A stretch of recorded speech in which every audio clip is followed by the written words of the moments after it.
Hello and welcome back to another episode of the Elam Road podcast, where on today's show we're going to be going over the 1-1 draw at home against Leeds United. Dan, how are you? I'm all good. I heard we played football at the weekend. I'm not sure. I must have missed it. Did we play football, Craig? Well, not much. A game happened, but I don't think there was very much football happening. No, whoever chose that for the 4:30 slot on Sunday has blood on their hands. That might be the worst 4:30 game I've ever seen.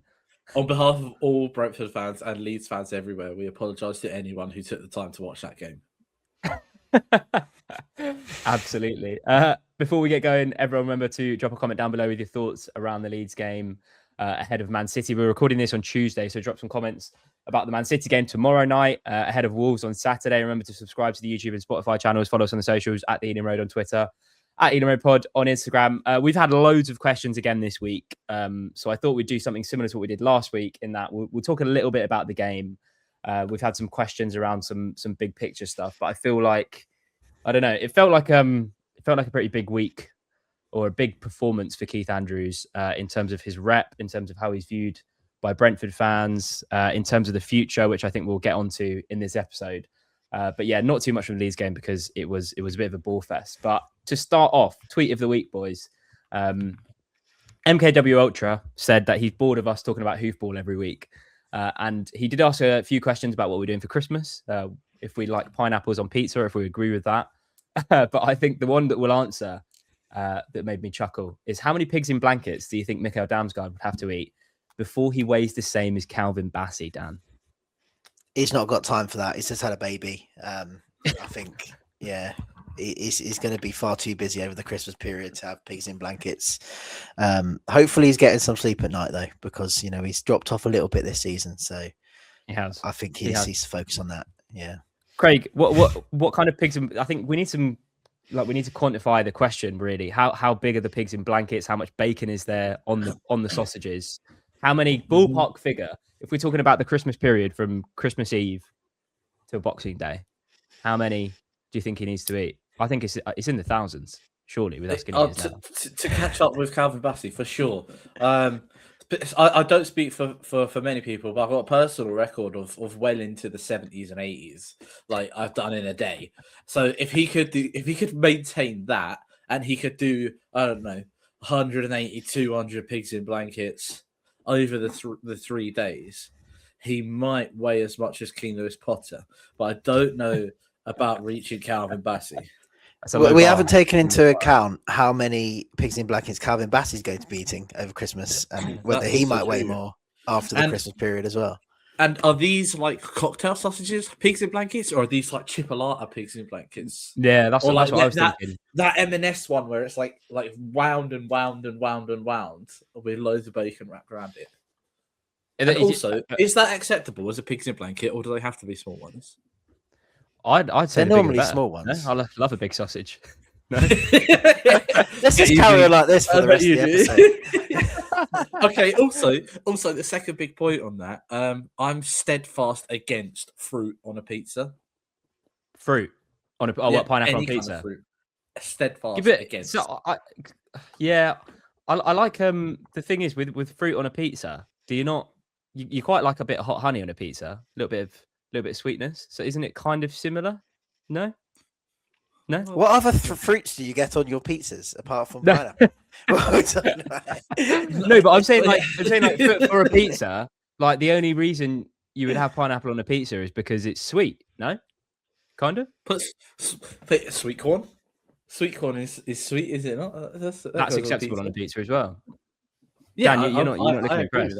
I could eat pineapple on pizza, but it's not my go-to. I wouldn't go and order pineapple on pizza. But what's your go-to, Dan? You strike me as a bit of a margarita guy. No, meat feast. The meatier, the better. Oh, so you two are really into your meats, aren't you? Pair of animals. I love a big sausage, as I've already said. Right, should we regrettably talk about some football? As I said, we've got loads of questions to get through. But we'll start off just going round initial thoughts from Leeds, Dan. Well, first half was all right, I thought, in terms of controlling the game, just having that element. They're always going to be difficult to break down. They've gone to about 5 recently. Obviously, they gave Manchester City a good go at the Etihad. Obviously, they had 2 good home results in the week prior, so I wasn't sure whether there's going to switch back to a 4 because it was Brentford, but they start with a 5. They're always going to be difficult to break down. I thought we at least kept the ball a little bit better in the first half and had an element of control. Second half, I don't know what Keith Andrews said at halftime, because we just refused to try and even play out from the back in the second half. And it was just long ball after long ball to Igor Thiago. And Leeds are a physical side, and they were just winning every duel against him. The ball was coming straight back at us. And, you know, even though we didn't create much in the first half, we had some control. And in the second half, we lost all of that control. And if anything, Leeds looked more likely to win it in the end. And, you know, our goal came from one of very few chances in the whole game. So he got it completely wrong. And this is a concern I kind of had earlier in the season. It works. This style of play can work against the better teams in the league. But against sides in and around you, you want to be getting the ball down. You want to be playing football. You want to be showing your Premier League quality, because we set up in this game like we were like technically inferior to them. And we shouldn't be doing that. You know, these players are experienced now, and the style of play has gone back to almost what it was when we was a newly promoted side, when we had about, you know, 2 Premier League appearances in the whole starting 11 combined. And, you know, that's not the case now. We've moved forward. We've got good players. We've got, you know, a Premier League winner in midfield. We've got Damsgaard, who's one of the best attacking midfielders in the league last season. We need to be able to progress the ball better. And we just seem completely lost and completely unable to do it. And, you know, you've got to look at the coaching staff and think, you know, what are they working on in terms of patterns of play? Because we just look so poor when it comes to progressing the ball. Craig, Janelt, Jensen, Hickey and Keane Lewis-Potter in for 4 changes. I think when the lineup dropped, we were all kind of just a bit like, what the fuck is that? Which was kind of, it was a similar feeling to when we went to Arsenal midweek. But your thoughts around the changes? A couple of them I kind of expected. After the Spurs game, I did expect for Aya to step out and Rico or Aaron Hickey to step in, especially with how Mohamed Kudus ran him ragged in that game. So Hickey fully expected. Obviously, Kevin Schade was suspended going into this game anyway, so we knew that there was going to be a change, and Reece Nelson appears to be made of glass, so he wasn't going to be involved, which only really leaves Keane or Romel Donovan, who seems to never be able to get a look in as well. But seeing Damsgaard come out, I was surprised with that one, especially considering he's one of those players that's going to be able to create something for us. You take him out of the team and we lose that creativity, because Jensen isn't the player that Damsgaard is. Jensen can do a job, don't get me wrong, but he's not the player. I thought he was all right on Sunday as well, Jensen, to be fair to him. He was all right, but my point still stands. He's not the player that Mikael Damsgaard is, and he doesn't have his attributes. So you lose that creativity in midfield. And we spoke about it before, I can't remember after which game, talking about how the midfield is completely bypassed in a lot of our play because of the long ball. It gets into maybe Henderson being the only midfielder that's involved, and he'll just play it long. And it's becoming Route 1 anti-football, very like you know, old school Sam Allardyce football, things like that, where you just expect it to get hoofed long. It's very un-Brentford-like, especially after last season. Yeah, I think we'll talk about that in a bit more detail about the style of play. But I think I put a message in our WhatsApp chat was popping off on Sunday night, and I put a message in the chat to say, you know, you could have been forgiven for thinking it was Leeds that had been a Premier League side for the last 5 years, and it was us that are the newly promoted side. We'll talk a little bit about the goals. Obviously, Damsgaard was at the centre of ours, and it was kind of a case of, well, look what happens if we can actually play the ball in the ground and get Damsgaard in the ball in their half. Sets Rico free. Dan, it was a nice goal. I thought it was a nicely worked goal, but it was our only chance in the whole game, which isn't good enough. We had that Keane Lewis-Potter one in the first half, which again I think sums him up. I thought he had a few nice little patterns of passing going on in that first half, but you know, he doesn't have that pace to take on the last man. And then when he ends up in a situation where he can have a strike at goal, it's at a comfortable height for the keeper, almost straight at him. And you know, he doesn't really make anything of that chance, and it's a comfortable save in the end. And I think that's really what Keane Lewis-Potter still needs to work on, and still why I think he's a better left back, which is obviously a problem for him given all the other options, and considering Keith Andrews likes to play Christopher Ayer at left back as well. We seem to have, half a team of people who we like at left back. The goal was good. Rico Henry he seems to be one of our only left backs who's willing to get high and wide and really break forward, because Hickey wasn't really getting that high, and Rico Henry does that, and I'm starting to think maybe he should get a run of starts in the teams, because his end product's not always great. The cross obviously for the goal took a deflection to land on Henderson, but he's in that right area, and in that goal we also saw what Damsgaard can do when he gets the ball in tight spaces. He can thread that pass through, and it's really good to see someone else who's not Igor Thiago or one of the front three to get on the score sheet. So I'm really happy for Jordan Henderson. You can see him maybe playing that role, a bit more in future, especially if you've got another number 6 in, crashing the box a bit more, being even more involved, because we know how influential he is. But it was good to see him get on the score sheet. With Rico Henry as well, Craig. What else he offers, despite we've got 3 left backs and he seems to be the only one that is willing to kind of get forward and make those runs, but it stretches the game and it gives the opposition something else to think about, and it frees up some of our attackers. When he makes that run and you see 2 Leeds players tracking him back, or 1 Leeds player, and they're already on the back foot, he's the only one, or at least at the moment, the only one that's making those kinds of runs. And it kind of does make me feel like, we've had a few questions, I think, and we've spoken about Rico's kind of role in the team and in the squad. It makes me feel like he does have a role to play going forward, because we don't have another left back that's going to be able to, or that shows the willingness to make those runs and also has the confidence to get back and cover himself once he does. I mean, he was fantastic against Arsenal. He started that game against Arsenal and he was easily a man of the match for us. Christopher Ayer gets ran ragged at Spurs, and he comes on at half time and was, again, probably one of the better players for us across a shower of shite, shall we say, in that game. Rico was probably the shining light there. And yeah, he's always had that offensive mindset as well, that if he has an opportunity to get forwards, he will get forwards. And also, I just want to touch on this semi-automated VAR. I don't understand how long it took to give that goal when Rico was about a foot onside. So when he's afforded that opportunity, he will take it. If we've got him and Coyote on the pitch, both of them are willing to wander. You'll even notice at times that Coyote is doing overlapping runs on Rico on the other side of the pitch as well, because he picks the ball up, drives in field, and then just keeps running. And when you've got then 2 defensive players, 2 fullbacks who are willing to get forward and create opportunities, all it means is Hendo sits in, which is why we haven't seen him get in as involved as much as he has been able to. But also, I'm pretty sure that that shot's going wide from Henderson, or at least hitting the post, and then the defender flicks it in. Again, I'm so over the moon that Henderson scored, and obviously he did his tribute celebration to Diogo Jota as well, which was nice to see. But I agree with what Dan said, everything that what Dan said, and I do believe that Rico should be starting. And I'm sure that given tomorrow is a cup game, he'll probably start that one. And he's got a pretty good record at the Etihad as well. When we won there, Rico was one of our best players on the day. I remember. I watched that goal back about 1 million times, and Rico just charging through the middle of the pitch on 90 minutes after starting the game was a sight to behold. But obviously, we'll talk about their goal. I've got the momentum bar in front of me, lads, as you will too.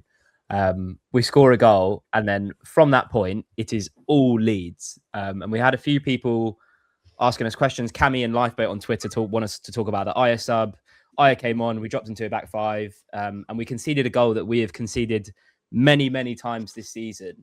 And I don't know if this is, I don't think it's fair to say it's a Keith Andrews problem, Dan, because how many times have we spoken on the pod about when Thomas Frank used to do a similar thing when we bring on a defender and we sit back and we're just asking to concede, especially given our record of conceding crosses into the box, and we know what Calvert-Lewin's strengths are.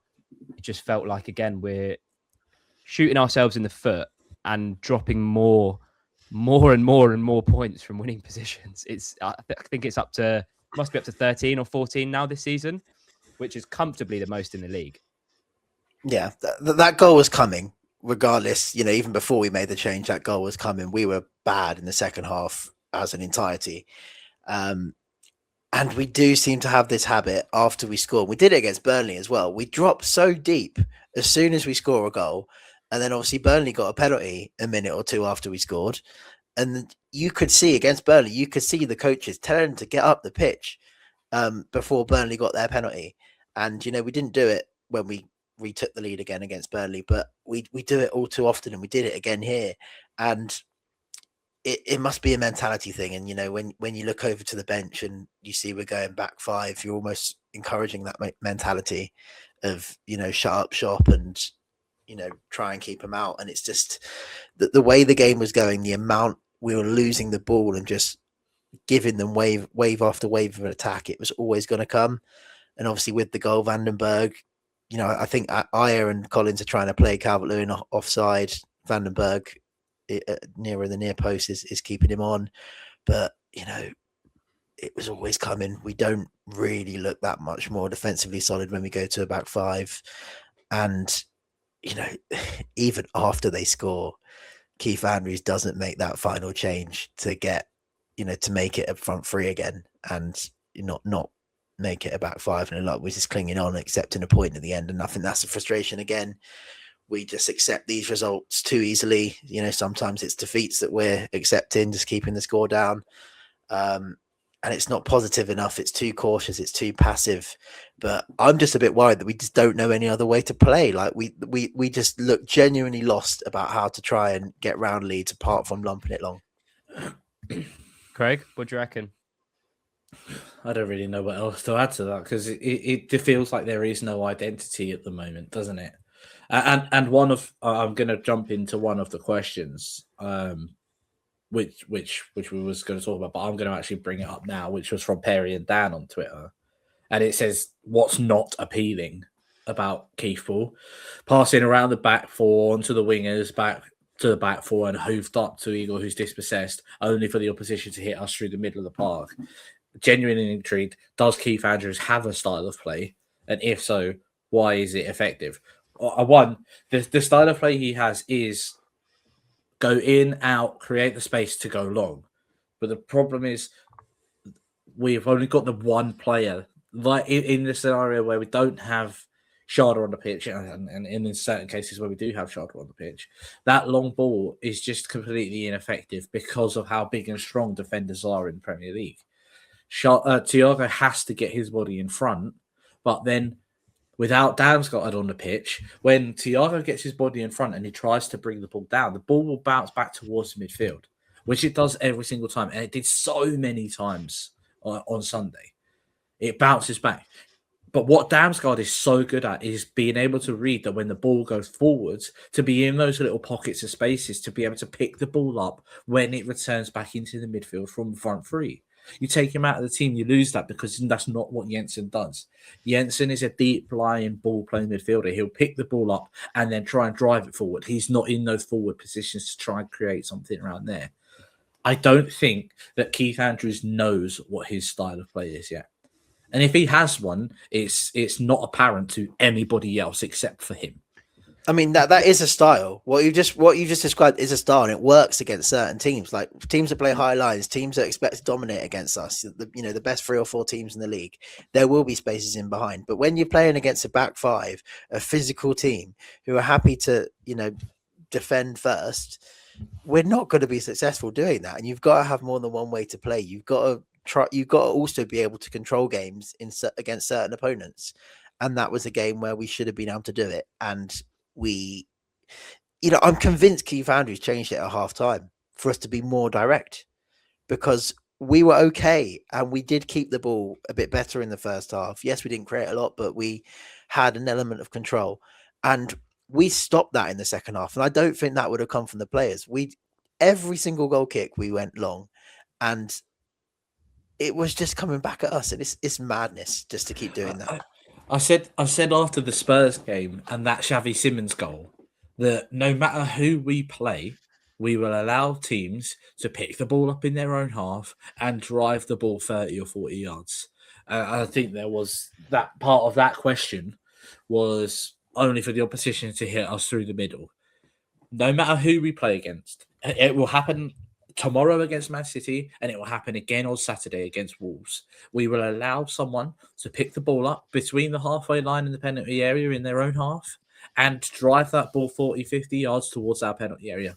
We do not press anyone. We do not make any smart fouls. We allow them to have the ball and put ourselves under unnecessary and unneeded pressure. We do it every week without fail. I think one of the main problems that I'm seeing, and it kind of speaks to our record against the poorer teams in the division last season, when they came to the Gtech, or even when we played them away in the back end of the season, Dan, we used to go there and batter them. That was our problem at the start of the season. Everyone was like, "Why are Brentford winning? Why are we so mid-table? Why are we so good at home and so crap away from home?" And it's because we were playing the teams above us in the league away from home and playing the teams below us in the league at home. And we would just put them to the sword. Like I remember the Leicester game, that's 4-1, 5-0 against Southampton. All of these big results. And it feels like despite us losing key players in Brian Mbeumo and Jan Wissa, and we can't just like kind of brush that under the carpet because they are big losses. But you do start to question why it's been, or why there isn't a kind of difference in quality, and why we were okay with Thomas Frank having two styles of football, because we know that we get points in the same way that we got points against the bigger teams this season. But when we actually had a better side than the opposition, when you think of Leeds, and I know that they've had a bit of an upturn in form recently, but if you look at our players and you look at their players, we have better players and we have Premier League experience in our team, and they don't have as much as we do. It feels like we need to be seeing a difference in quality against those teams. And when you look at the games that we've played against those teams so far this season, we were chatting before we started recording, the only game where we've seen that difference in quality was West Ham away, Dan. Yeah, I don't expect us to be as good as last season, first of all. And it's not even necessarily about the results, because the results this season have been generally okay. Obviously, away, we've not been very good. But, we've got, we're halfway to safety if you look at the table and the amount of points we're on, and we haven't reached halfway in terms of games yet. So I think points-wise, we're doing okay. But it's the performances and the style, and like you said, we're not showing any evolution. In fact, we're looking like a newly promoted side again, and we have too much quality in the team that Keith Andrews is not getting the most out of, in terms of being able to progress the ball, because I just don't understand. Like, we should be a lot better at playing football, getting the ball down and playing football than we are now. And it's fine to be adaptable. I agree that, certain games, that's the way to do it, but not against sides in and around you. And those are the games really that are most important, because if we lost on Saturday, they would have been a point behind us. And you don't want to be giving potential rivals in the bottom six 3 points on us when we play them, especially when they come to Gtech. It's especially with kind of the important thing that you said there was that we knew that there would be a regression. And I think everyone, at least the sensible people, knew that we wouldn't be as good as we were last season with the players that we've lost and with the managerial change. But I just think, you want to see more in possession than what we've seen so far, given that Thomas Frank's team and a lot of the same of the players, despite our two best players leaving, but a lot of these players were playing the same football last season against teams below us in the division. And now it looks like we're on a level ground with them, when I don't think we should be. I think everyone expected us to drop, but in terms of the playing style, I don't think anyone expected it to be this drastic. I've got players, Collins, I don't know what is going on with Collins. The drop off from Collins this season has been remarkable. He looks like the player that he was when we first signed him again, especially in possession. And I know that, Sepp has been the better of the two, but at the moment, neither of them look amazing. We spoke about Ayer a little bit and how we might want to see him kind of play at centre half going forward, or give Collins a rest. Ouattara had probably one of his worst games, and he's not been great for the last few weeks, despite winning penalties all the time. But we'll move on to some questions, because we've had so many. Josh BFC on Twitter, Craig, good one, fun one to start off with. Can you honestly tell me that the football results under Andrews are better under Andrews than they would have been under Sean Dyche, Craig? No, I cannot.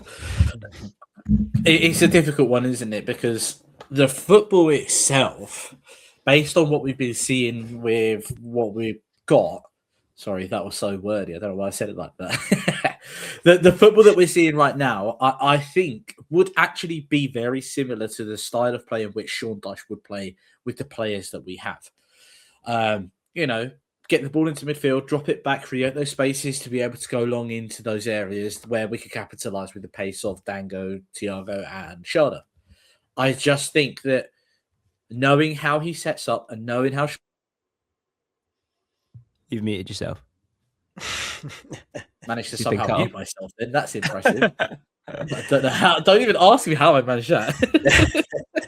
Continue. With the way that Sean Dyche plays, we would be more defensively solid. And I don't think we would concede as many silly goals as what we do. Yeah, we might set up with a back five every game, but we would be more defensively solid than what we are under Keith Andrews, I feel.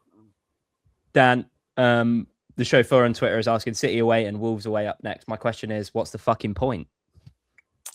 I think the lineup against Leeds suggested that we were maybe saving some players for the City game.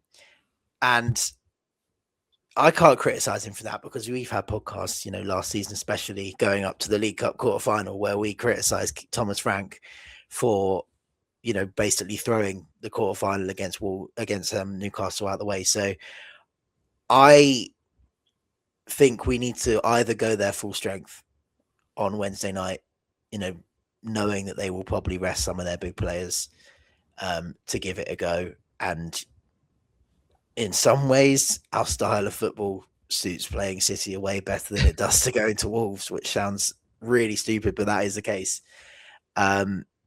And of course, if we get to the semi-final, I think we'll all be absolutely delighted and we'll all start then dreaming. There'll be a home first leg or second leg at the Gtech.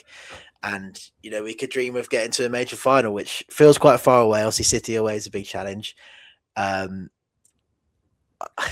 I also agree. What is the point sometimes, though? Because I'm not looking forward to these games.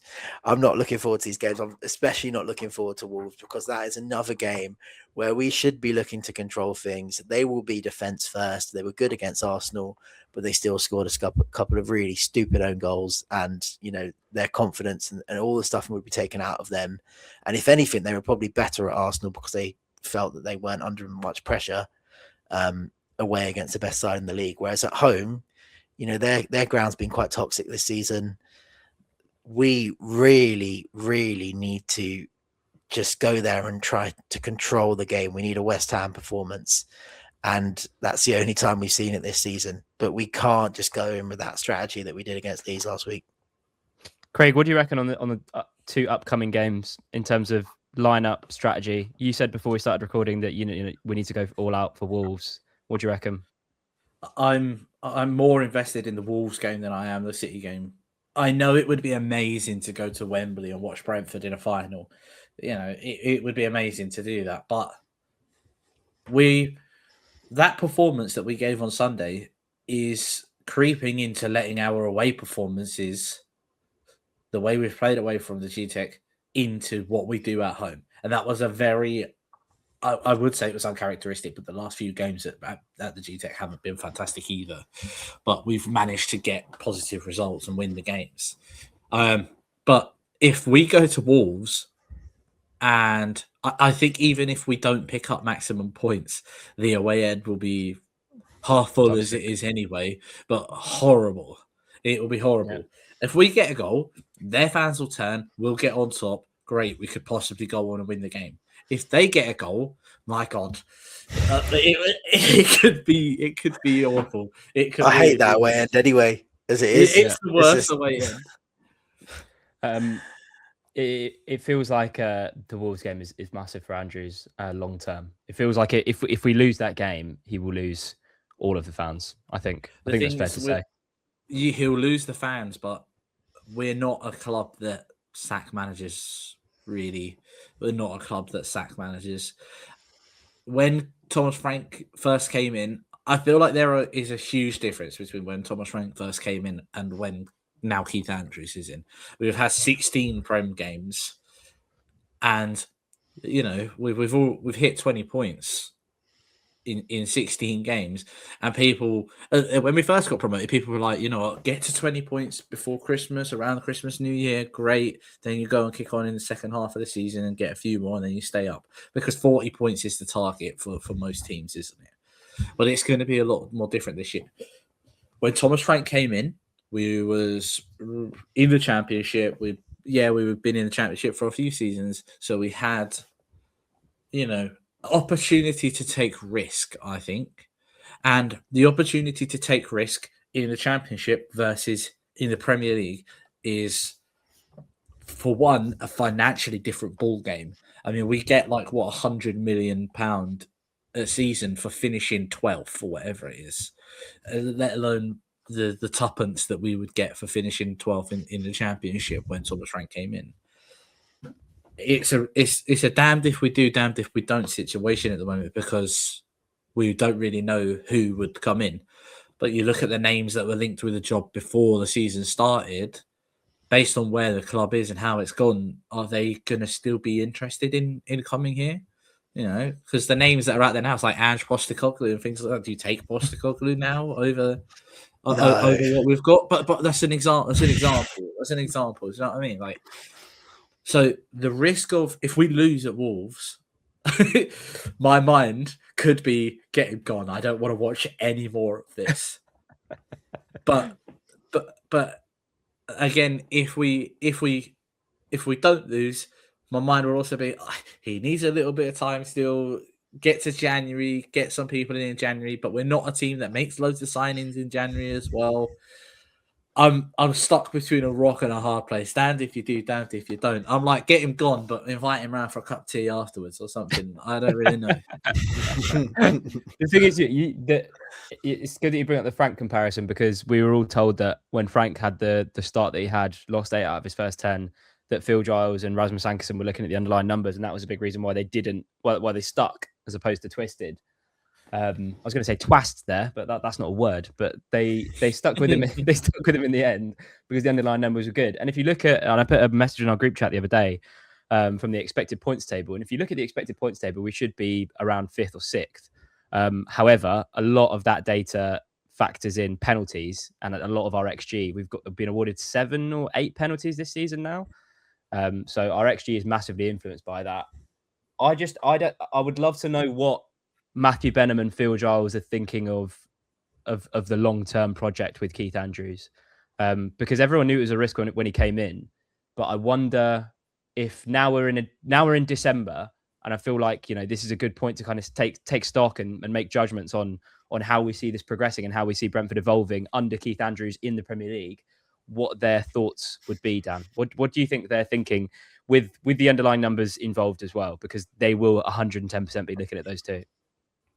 Yeah, well, I don't see them on the training ground every day, but I'm starting to doubt his ability to coach in terms of technical ability to play the ball through the pitch, and that's worrying. You know, in the longer term, it's okay. You know, first, second season, it's okay to survive by any means necessary. And I don't agree with, you know, these teams that have come up in recent years, like Southampton, who come out trying to play like Pep's Barcelona, and then, you know, and bottom of the league while off it. So I agree. There's room for caution against certain teams as well, but over the years, we've seen an improvement since our first Premier League season and last season, and now it's like we've gone back. And Keith Andrews, you know, maybe we can give him a little bit of grace this season based on what we've lost, but in the next year, 2 years, 3 years, we want to see us progress back to that style of play where we are better on the ball, we are more progressive, and you can,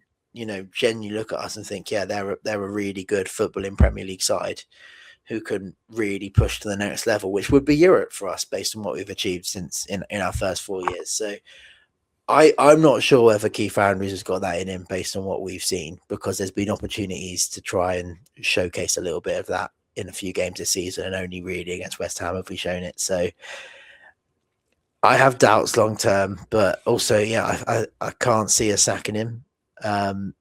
You know, will we maybe agree on a situation where he leaves maybe at the end of, maybe not this season, maybe end next season, and then we want to try and get someone who will be a bit more progressive for us once we stabilised. But Yeah, I do have doubts long term about where this is going and whether we're really going to reach the next level with Keith Andrews.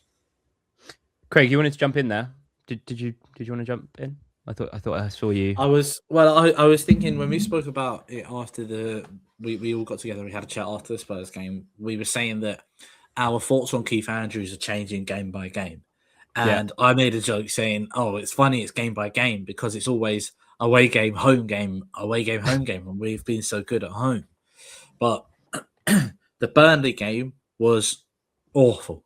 For 80 minutes of that game, it was dreadful on both parts, Burnley and Brentford.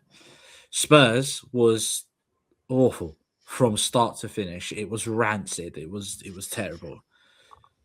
Sunday again was it. The only way I can politely describe it is boring. It was boring football. There was no excitement. There was nothing to get excited about. There was no oomph it felt from the crowd, no oomph it felt from the players. And when we're getting on top of games, you just get the sense that we're going to try and sit on it and see it out. And even when we go 1-0 up, I feel like we're comfortable drawing. Like it feels like when we go 1-0 up and we change it, and it's like, okay, cool.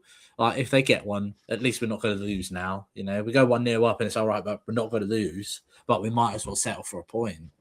We don't ever look like we're going to go for the jugular. It's weird because although we beat Burnley 3-1, but they're crap. They were really bad. And the problem is on Sunday is Leeds aren't very good. Leeds aren't very good. They've got a couple of decent players in the team. I mean, Calvert-Lewin's now scored, 4 games consecutively. That Okafor, their number 19, looked like a great player, and he sent a few of our players to the shops at times as well. Jan out notably, he got turned inside out a couple of times. But it's dull, uninspiring football. Like I'm going to say Dan, but his name's Barry, the chauffeur, said, "What's the point?" We said it after the Spurs game. Is if all of these away games that we've had so far weren't in London, would we be kicking up more of a fuss? Why aren't we kicking up a fuss? Based on how rubbish we've been away from home. If we go to Wolves to lose, I'd be tempted to not do any more away games again this season.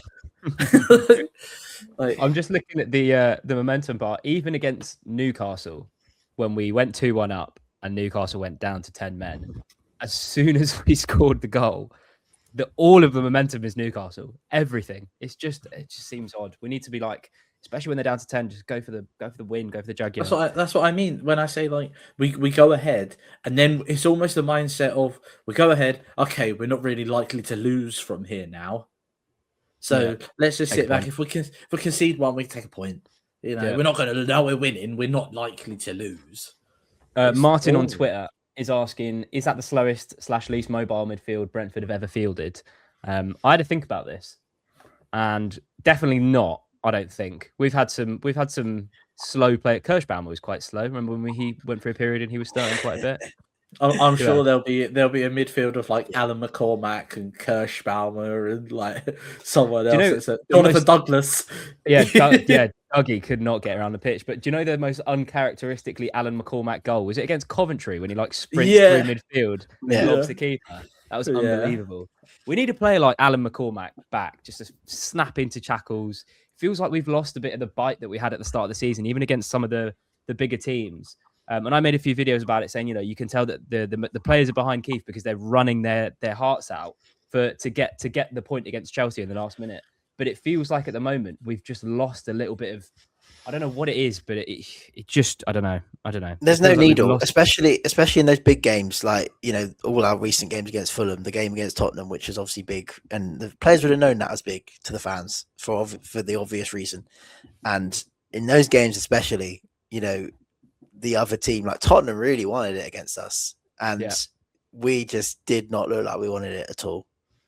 Yeah, no, we're rolling over too much. George and Jake on Twitter asking a similar question. Thoughts on summer recruitment? Dango seems to be struggling a bit at the moment. Nelson can't stay fit. Who are the Mbumo and Wissa replacements? We seem really poorly coached going forward. We kind of touched on that already. Jake saying, is it fair to start criticising Benham and Giles? In those two I trust. When times are great, us fans give those two the majority of the credit. So when we're struggling, the accountability should also be on them. Just seems like the summer window is now coming back to bite us. I think we all said at the time, Dan, that the summer window was underwhelming given the money that we'd got from Mbeumo and Wissa. I don't know if we should be cutting the club a bit of slack, given how long the Wissa saga kind of dragged on for. But if he wanted to go, obviously they didn't plan to lose both Mbeumo and Wissa in the same window. But as the window unfolded, it looked increasingly likely that was going to be the case. But we just seem light. We seem light up top, and I'm not saying defensively. Like now, we raved and ranted about how much depth we have at fullback. Now we've got 3 fucking left backs every game. But going forward, and especially with Keith's reluctance to kind of give Donovan a run out or give Nelson a run out. Not Nelson. Yeah, Nelson has a run out as well. Or Nunes. And we'll talk about Nunes as well because there was a little bit of Instagram stuff going on yesterday and the day before. But what the summer window to either of you? How do you think it's coming back to bite us, as Jake says? And do you think Benham and Giles deserve a bit of stick for it? A little bit, but if we beat Wolves and if we maybe get a result at home against Bournemouth, I can see us doing absolutely nothing in January because Benham and Giles will look at it and think, we're 10, 12 points above the bottom 3, if we get results from those games. And they'll be like, we'll be all right. If prices are inflated in January, we'll look to recruit in the summer. But that's a risky game because we're one Igor Thiago injury away from complete disaster in that front line. With Dango obviously not being there for the next month as well. You do kind of look at Dango. He's not a 45 million pound player at the moment. You'd hope he'd grow into one, but he's certainly not playing like one at the moment. I understand it's difficult, but we clearly have money to spend. We've made so much profit, not just this summer, but even summers prior to that.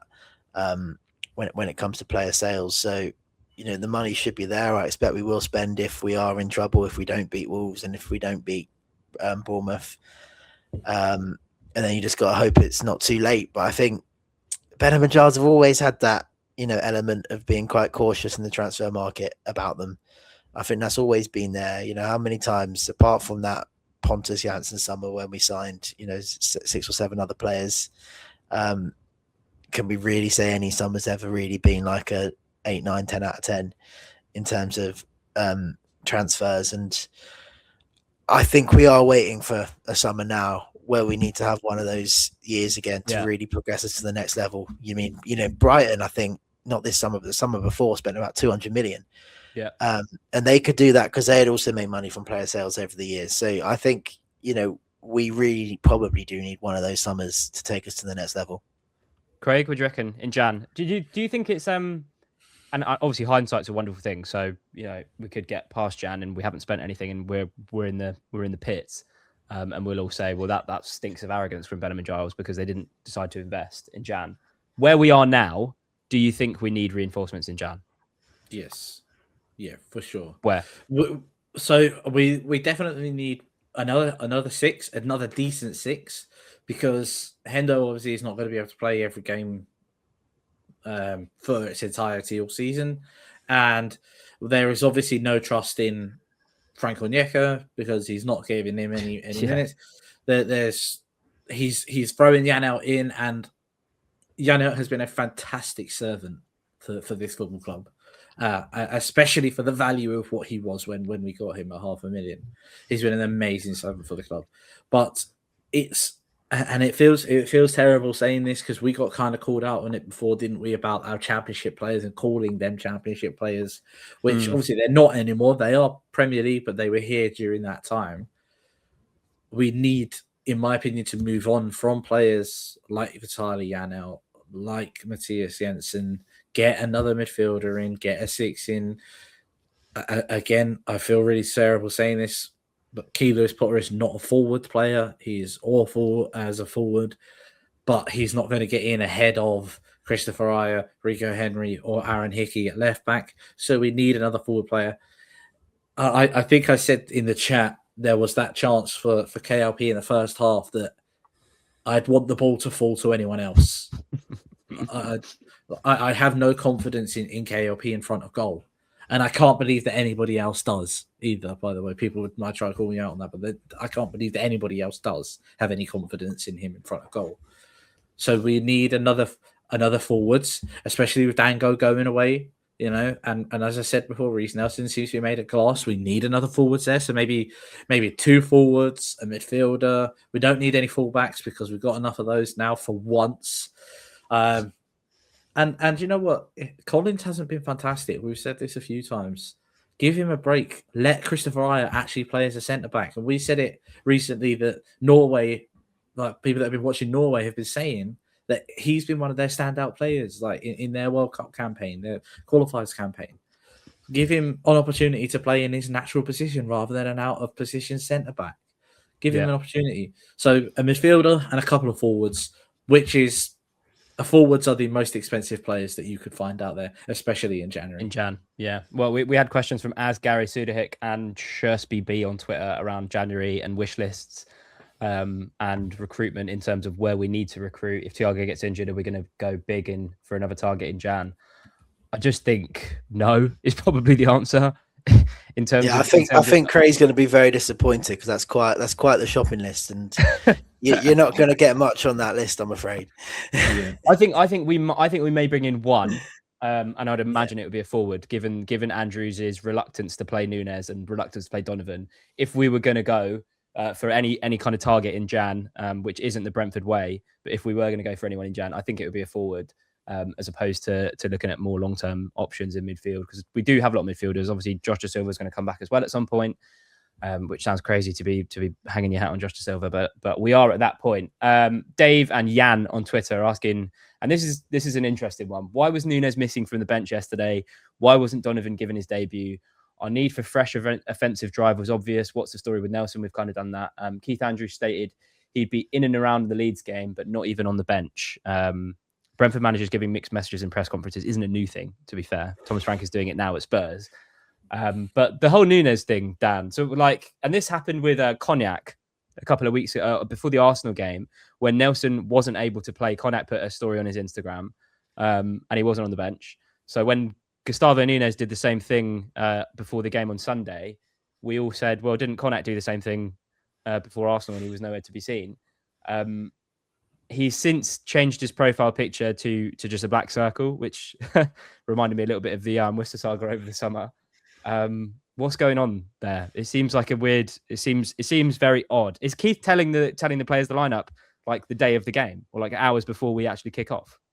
It seems like it. And why would you go to the trouble of making one of those graphics if you know if you're not sure that you might not even be on the bench? And I don't really get all this black screen thing. But maybe if I'm ever upset, I'll just change my Instagram and see who notices.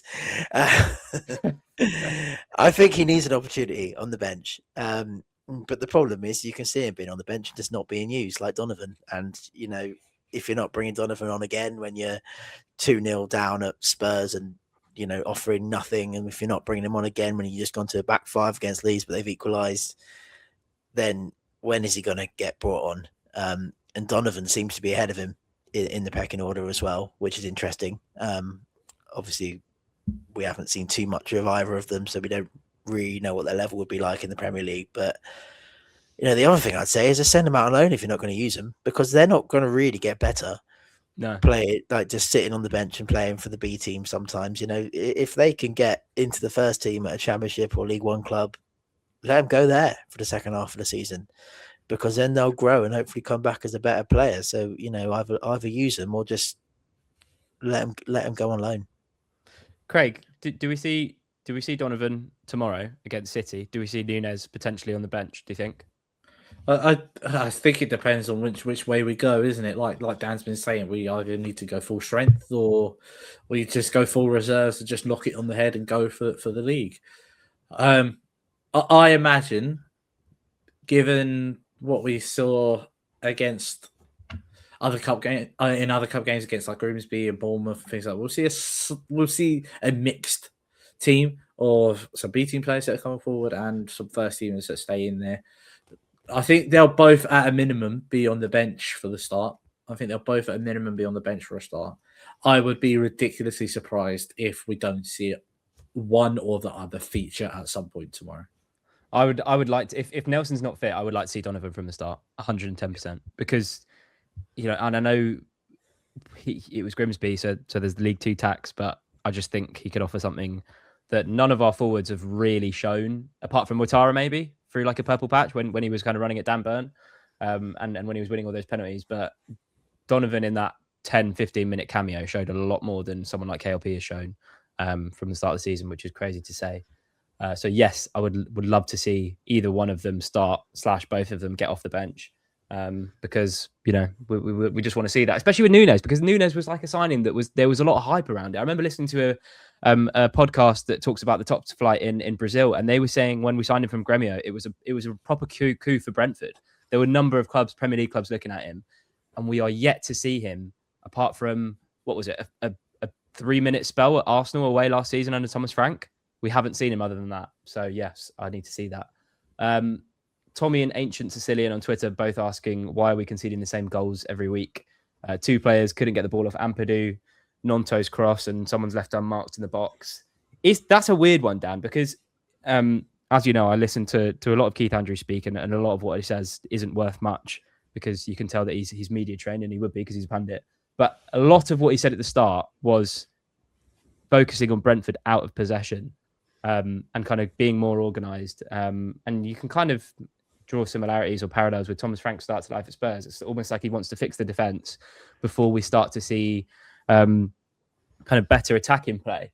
But it's just there are so many ways to stop a lot of the goals that we're conceding at the moment, and it does feel like it's Groundhog Day with that Nonto cross and Calvert-Lewin getting himself free in the box, and no one's close to him.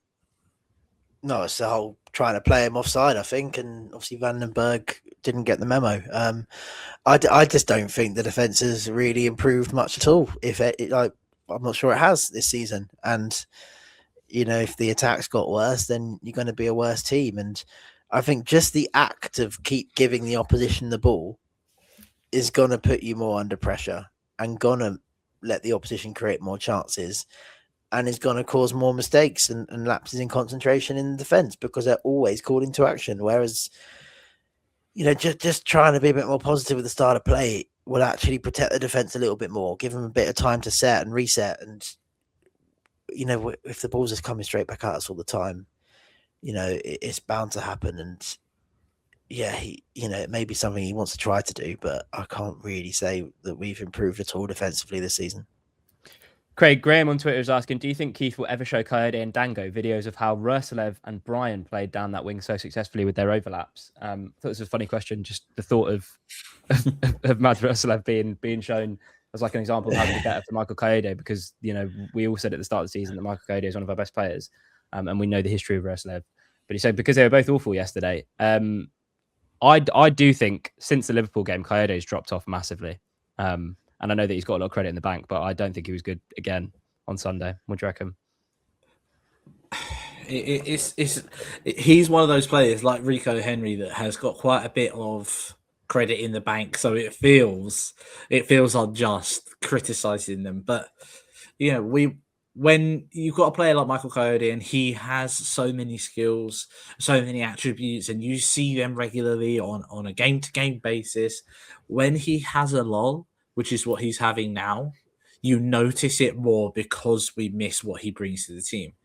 And I think that because we haven't really scored since the Liverpool game from a long throw, if I'm not mistaken, it feels like all of a sudden that has been nullified. So people look at Coyote with his long throws, and if we're not scoring from long throws, it's, well, what's the point of having that kind of thing? Defensively, he's all right. He got a bit run around on the weekend by the Okafor as well, but he's a good player. Like Coyote is a good player. He picks the ball up, he drives the team forwards. The problem is no one else runs forward with him, so he's ended up stranded on his own.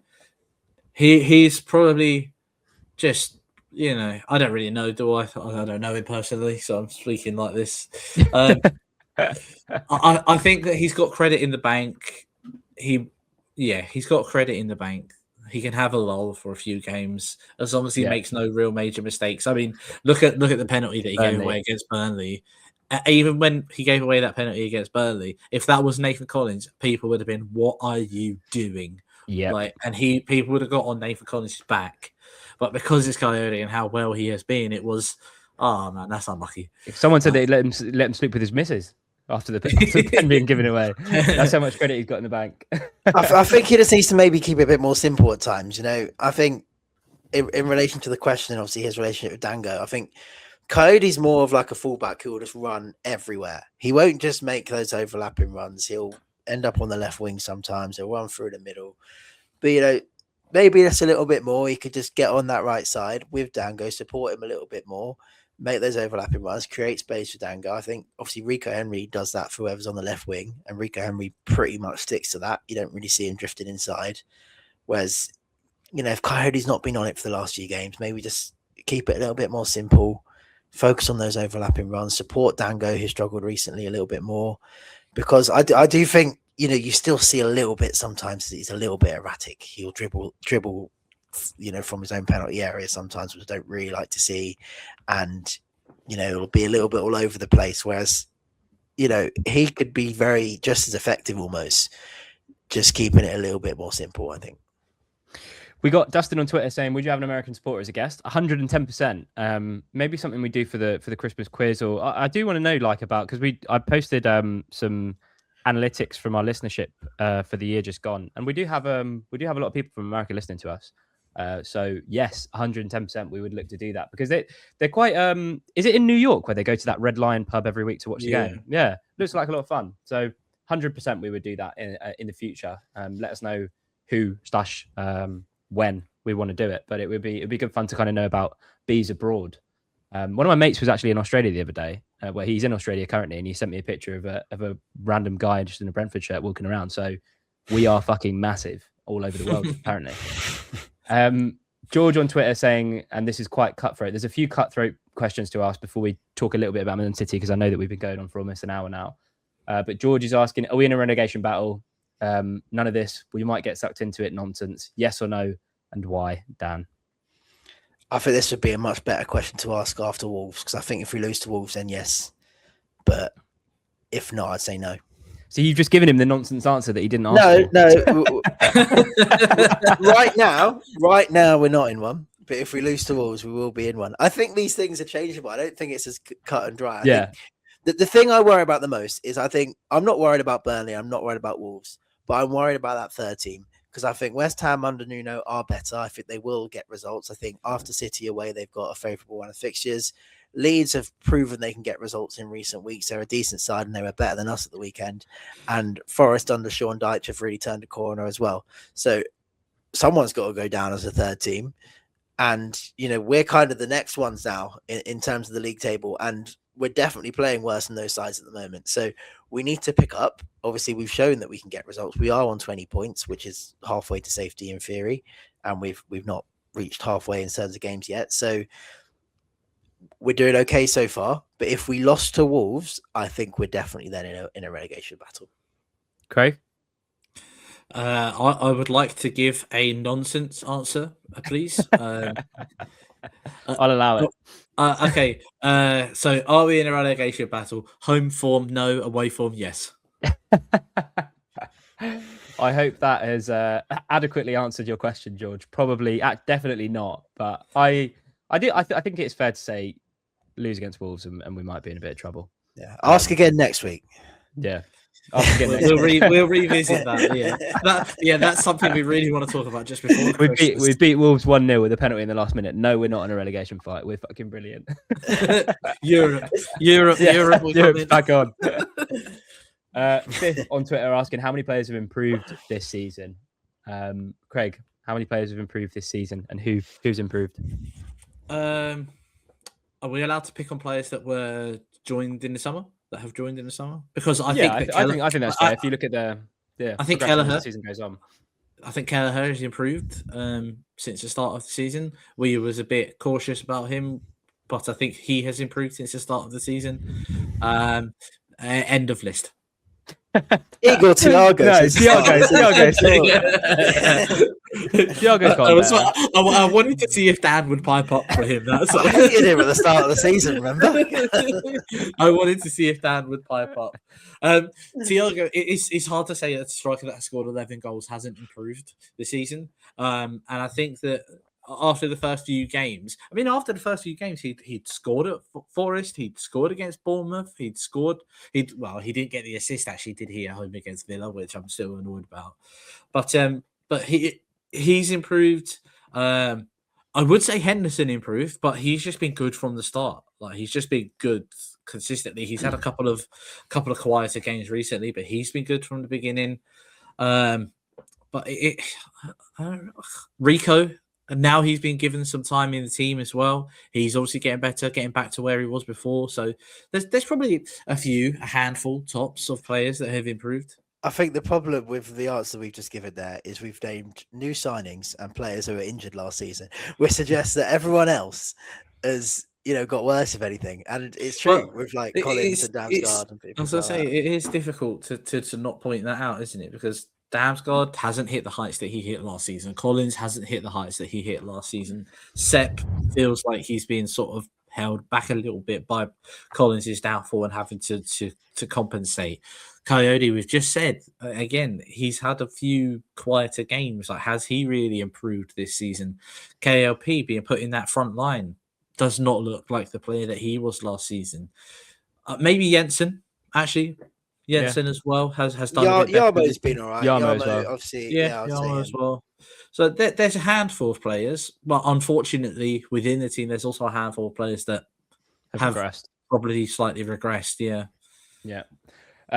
Last question from Twitter, Archie. Dan, stick or twist with Andrews? Stick for now. Craig?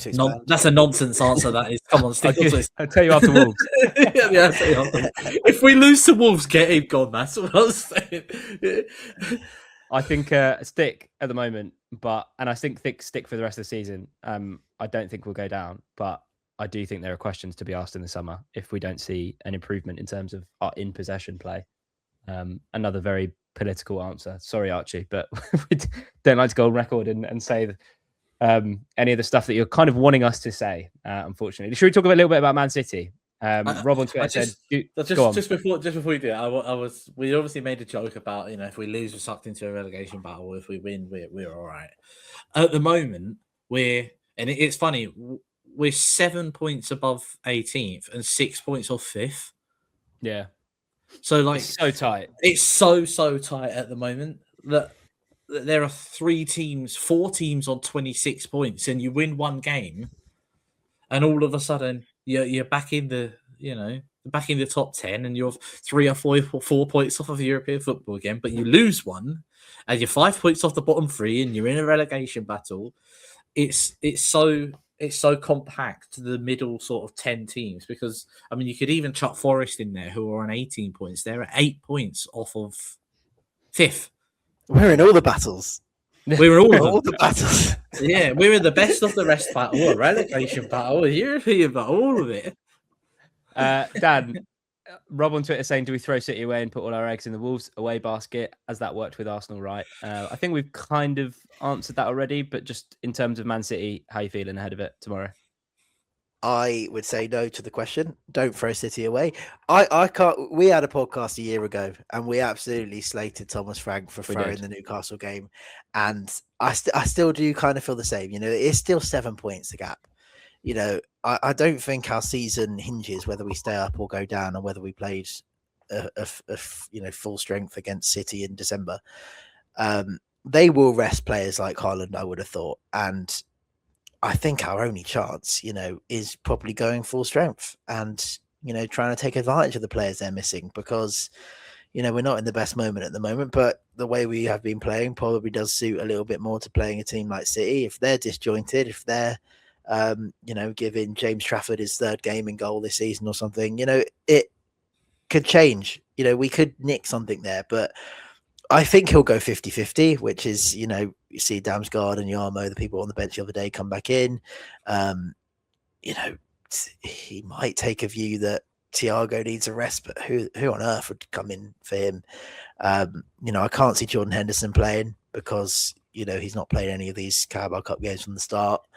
And I just think that's a bit pointless. And if you're going to do that, you may as well just go full reserves and get ready for Wolves, because I think the only way we win this game is if we take it quite seriously, I think, from the start. And even then, it's going to be a tough game. Craig, see us out. Oh, good. Pressure. Wolves is more important to us. Premier League status is more important to us than these cup competitions. We've seen how seriously Keith Andrews has taken the cup competitions as well, with their lineups that we've had at Gillingham, we had at Bournemouth as well, which is great to see. And I hope that he does take it seriously, but he also keeps in mind the position that we are in, considering we're in all the battles, keeps in mind the position that we're in, and takes Wolves more so seriously to be able to get the 3 points.